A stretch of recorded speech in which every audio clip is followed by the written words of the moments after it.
வணக்கம். நாம இன்னைக்கு சிம்பிளா ஒரு எறா தொக்கு பார்க்கலாமா?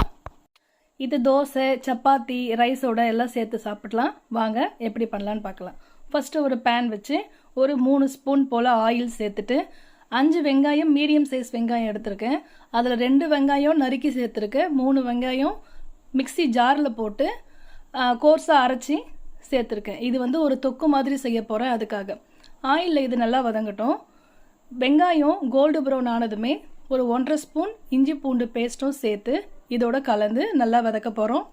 ஆனியன் நல்லா வதங்குச்சு அப்படின்னா எறா தொக்கோட டேஸ்ட் வந்து ரொம்ப நல்லாயிருக்கும். ஸோ இது அதனால் நல்லா ப்ரௌன் ஆகட்டும்.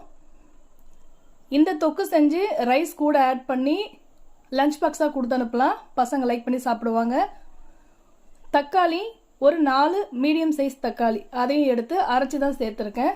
நம்ம நறுக்கி போட்டால் வதங்கவும் டைம் எடுக்கும். பசங்களும் அதை எடுத்து தூர போட்டுருவாங்க. இந்த மாதிரி அரைச்சி சேர்த்துட்டோம் அப்படின்னா அது கீழே போகாது. வெங்காயம் தக்காளி நல்லா வதங்கி எண்ணெய் பிரிஞ்சதும் 1 ஸ்பூன் மஞ்சள் தூள், 2 ஸ்பூன் குழம்பு மிளகாய் தூள் தான் சேர்த்துருக்கேன்.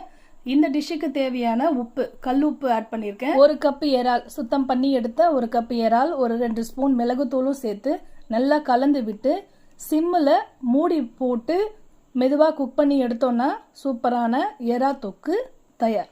இந்த எறா தொக்கில் நான் 2 ஸ்பூன் மிளகுத்தூள் ஆட் பண்ணியிருக்கேன். அது எதுக்காகனா மிளகுத்தூள் எறாவில் இருக்கக்கூடிய வாயுவை எடுத்துரும்.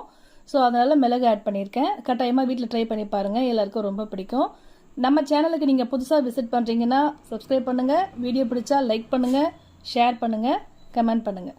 தேங்க்யூ. தேங்க்ஸ் ஃபார் வாட்சிங்.